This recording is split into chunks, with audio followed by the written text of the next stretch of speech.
Halo guys, Halo selamat guys. datang di Dokter Trading lagi. Jadi kali ini kita akan bahas masalah trading lagi. Halo bro. Ya, halo. Jadi ini aku mau bahas masalah market untuk hari ini. Jadi market hari ini kurang jelas arahnya antara mau buy, mau sell tetap salah gitu. Jadi gua galau nih antara mau buy atau mau sell gitu loh. Apakah emang dengan teknik yang gua punya bisa profit di market ini gitu loh, karena lihat market sekarang galau gitu loh, dan gue nggak tahu penyebabnya apa. Menurut lo gimana kira-kira? Sebenarnya aku juga mau tanya sama kamu gitu. Ya kan? Lu galau, nah aku gabut dengan market ini sekarang gitu. Lu kira-kira dengan market sekarang enak nggak trading kira-kira? Menurut 2% enggak. Iya, Imbang jadinya. Jadi sama-sama galau. Ibaratkan mau ngambil sell pun salah, mau ngambil buy juga salah gitu Iya. kan. Jadi dengan teknik apapun kita kayak ibaratkan mau open posisi pun ini antara buy atau sell ya, profit atau enggak ya. Terakhir apa? Loss terus Banyak gitu. pikiran gitu. Iya. Ini gua ambil buy nanti takutnya sell, gua ambil sell nanti takutnya buy kan gitu. Jadi kayaknya kita harus nih nanya ke Pak Nuri lagi lah. Iya, Alasannya makanya Pak. apa, Daripada gitu kan. kan gini, daripada kita yang dulu bilang tadi lu galau, yang gua gabut, yang ada ketemu jalan Iya, keluarnya. benar. Ya kan mending nanti kita undang Pak Nui, kita tanya sama Pak Nui langsung. Oke, jadi berarti kita yang panggil aja dia apa penyebabnya ya kan, apa dampaknya, mungkin ada sedikit saran dari Pak Nui untuk market goal ini atau market ke depannya gitu. Boleh lah, boleh. Iya, jadi Karena gini, di saat kita di sini dulu galau gua gabut, pasti di luar sana Lebih parah. Iya, Ya, gitu ya kan. ibaratkan kita lihat market pun gini, jadi mungkin di market sekarang mungkin lebih banyak loss ya. Atau kita langsung nanya ke profesionalnya kali ya. Nah, kita tanya Oke, berpengalaman lah, daripada kita salah jawab, kita salah kaprah. Oke, Kan jadi- yang berpengalaman kita panggil kan. Oke guys, jadi kali ini kita akan tanya kepada Nui langsung apa penyebab market hari ini hingga dia tidak bisa dikontrol. Oke, kita hadiri dengan langsung Pak Nui. Oh. Oke, halo Pak Nui. Jadi ketemu lagi nih kita nih. Jadi kembali lagi dengan kami. Jadi kami mau nanya nih Pak Nui, kami galau masalah market hari ini. Jadi ibaratkan antara kita mau beli atau mau sell atau mau jual, Iya. kita juga galau nih. Teknik pun juga salah mulu dan penyebabnya kita nggak tahu. Menurut Pak Nui, apa sih penyebabnya? Ya trading kan sepanjang sama umur ya. Kalau gabut ya lu orang, kalau galau ya lu orang gitu kan. Tapi kan kalau sesuai dengan umur saya sudah tidak boleh lagi namanya gabut, galau berkenaan sama urusan pengelolaan uang ya, terutama trading. Jadi sebenarnya gini, teman-teman, lu orang sadar nggak sih kalau hari Senin ya, tepatnya hari Senin, hari Selasa market itu drop kan, betul kan? Betul. Gold di bawah sampai 16,14, oke. Tapi sebetulnya sudah diawali beberapa satu pekan yang lalu mungkin lebih lah ya, bahwa yen Jepang diperdagangkan terhadap dolar itu sudah kita tidak pernah lihat itu mungkin 22 tahun terakhir harga yen terhadap dolar dia berada di level paling tinggi di 145,30 kalau nggak salah. Dan GBP di tengah krisis Eropa ini dia diperdagangkan sampai 3 hari yang lalu itu 1,03 ya, dan itu adalah mencetak rekor pound sterling terlama kurang lebih dari 1972, kebayang. Oke. Lalu begitupun euro, dia diperdagangkan di 0,93. Artinya market drop kan, betul. Dan kita sudah senang karena lihat market major trendnya itu melemah. Artinya kita bisa dengan mudah kita melihat untuk melakukan trading lebih mudah lah ya. Oke. Nah yang jadi masalah adalah 3 hari ini market adalah menguat, betul kan? Iya. GBP kembali diperdagangkan di 1,02,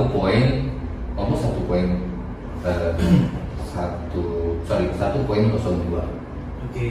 naik dari 1,03 ya. Oke. Lalu euro juga sekarang kembali diperdagangkan di area 0,98. Dan Aussie juga sama, menguat juga. Nah, kelihatan penguatan itu berdampak pastinya terhadap produk derivatif yang kalian trading kan sering banget kan, yaitu adalah emas. Emas menguat sampai level siang ini di 1.1670-an kurang lebih. Nah, yang jadi masalah adalah yennya tetap stuck berada di kisaran 143 dan 144. Dan buat saya itu adalah menandakan sesuatu yang sebetulnya ganjil. Jadi gini teman-teman, lo orang tahu nggak yang namanya cross rate currency? Ya kan, ada perdagangan di mana perdagangan nilai currency bukan terhadap US dollar, tetapi terhadap sesama currency-nya.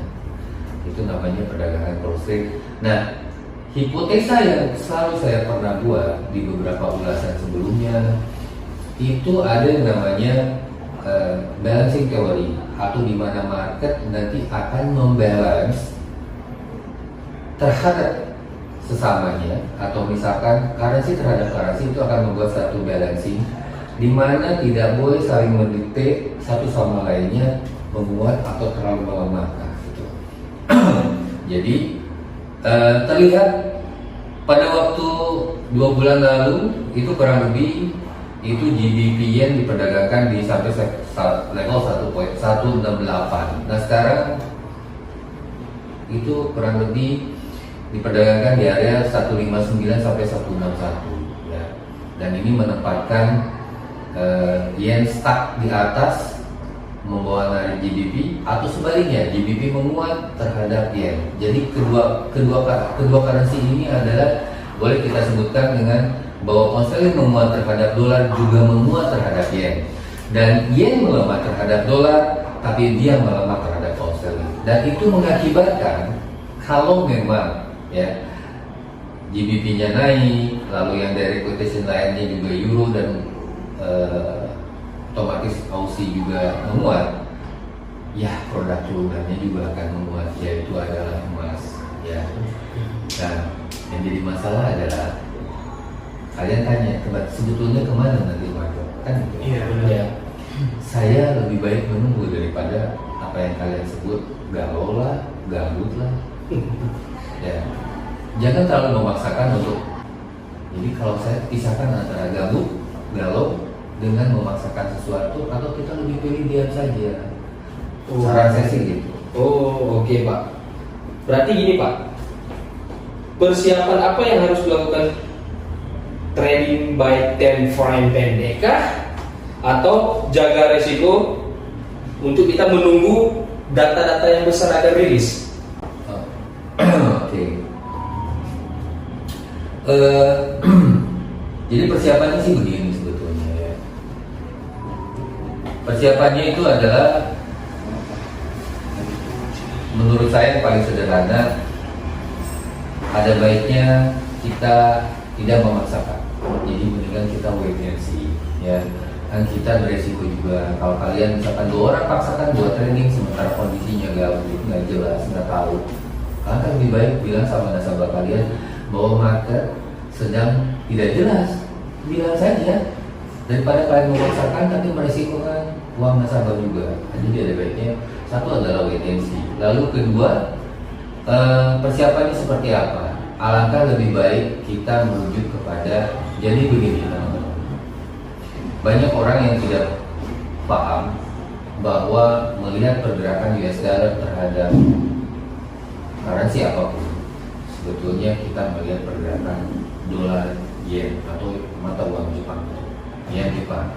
Nah, yen Jepang berada dalam posisi apa? Itu adalah menunjukkan seberapa kuatkah atau seberapa lemahkah yen Jepang, seberapa kuatkah US dollarnya terhadap semua currency, dan itu ditentukan oleh keberadaan yen Jepang tadi. Itu ya. Jadi sebelum itu dia kan kalian coba kalian cek di chart, boleh dilihat di 4 jamnya atau di daily-nya, ya stuck di atas.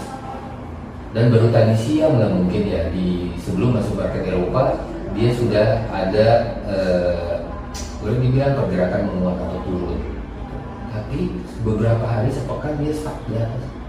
dan itu buat saya sangat janggal. Nah, jadi harus berhati-hati manakala yen ini dia kembali lagi ke atas dan tiga direct quotation ini, lalu GBP, Euro dan Aussie, itu dia akan melemah dan itu akan menempatkan kembali emas kepada level di bawah.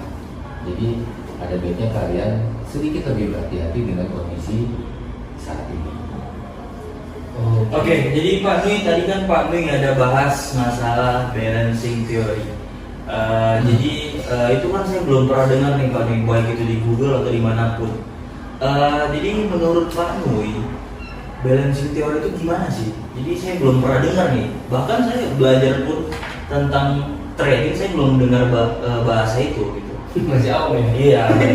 Jadi kita kayak ibaratkan pantas aja kita nggak tahu ada market kemana gitu. Dari sini aja nggak tahu gitu. Goblok gitu.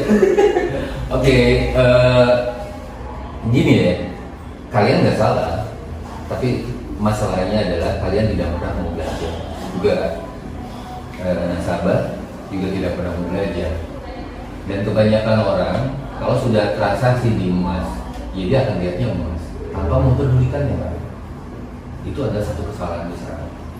Kita urut dulu bahwa emas adalah produk derivatifnya dari major currency, di mana kalau major currency-nya bergerak kemana atau kondisi ekonomi seperti apa, lalu US dollar di market ditempatkan seperti apa, kontribusi feedback terakhir itu adanya di emas. Kenapa emas? Karena emas adalah safe haven. Kalau emas bergerak duluan, namanya udah bukan safe haven. Kalau yang namanya safe haven itu sudah pasti belakangan, ya kan? Di dalam kondisi sesuatu yang sudah boleh dibilang kondisi sudah terpuruk sekali, sudah buruk sekali, itulah yang dibilang namanya safe haven. Di mana investasi rate sudah dipercaya, saham sudah tidak dipercaya, currency juga sudah tidak dipercaya, akhirnya mereka akan back to gold. That is why dibilangnya adalah safe haven. Nah sekarang apa hubungannya atau balancing theory ini atau sehubungan dengan proses yang dibilang tadi? Market itu tidak akan pernah membiarkan satu currency dengan satu currency lain terlalu menguat atau terlalu melemah atau dolar mendikte. Jadi kalian bisa bayangkan 2 bulan lebih 2 pekan, kurang lebih ya, 2 bulan 2 pekan yang sebelumnya boleh dibilang mungkin sudah kalau diurut panjang dari level 1870 emas itu adalah diperlihatkan bahwa penguatan US dollar di market itu besar-besaran sampai level 16-14. Oke. Bisa saja penguatan ini adalah market menjawab nilai kondisi ekonomi Amerika, betul nggak? Amerika masih resesi. Iya. Berarti kalau Amerika resesi, ya berarti market harus menguat dong. Iya. Dijawabnya baru hari ini. Lu sadar nggak apa yang kemarin ceritain soal fundamental pentingnya seperti apa gitu ya? Iya. Nah inilah market menjawab hari ini. 3 hari yang lalu market semua menguat.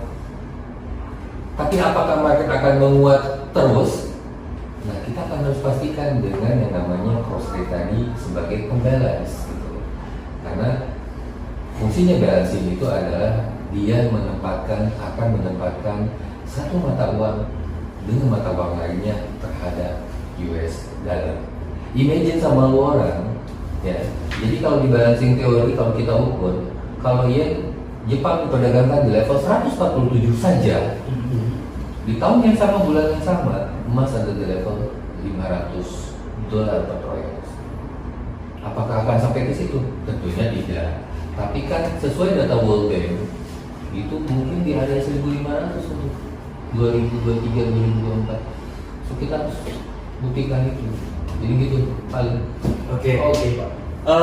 Jadi bro, kita udah dapat penjelasan dari Pak Nui nih. Jadi berarti sesuai dengan saran Pak Nui, kita jangan asal masuk posisi. Yang dimana kita harus jelas dulu tahu tren hari ini ataupun pengaruhnya ke depannya gitu. Betul. Nah jadi nggak ada lagi istilah galau, nggak ada lagi istilah kacau tradingnya atau loss lagi, berarti kita memang benar-benar harus masuk pasar tuh ya benar-benar Gini, gitu. berarti yang bisa gua tangkap lebih baik belajar lah ya. Iya, benar. Karena kan kalau kita nggak tahu teknikal, Berbanyak lah ilmu itu. iya, jadi sedangkan balancing aja kan nggak ada tahu gitu. Jadi makanya kali ini kita coba trading dengan baik, time frame yang baik, dengan posisi yang baik dan waktu yang tepat gitu loh. Iya, ilmu harus dicari. Oke. Jangan kasih galau, jangan nggak perlu itu. Iya, oke. Oke guys, jadi Oke, kali ini guys. aja kita pembahasan kali ini tentang masalah market hari ini. Jadi thank you buat kalian yang udah tonton video ini. Jangan lupa kalian share ke teman-teman kalian agar kalian tahu gimana cara trading yang baik agar tidak trading galau. Oke, thank you guys. See you.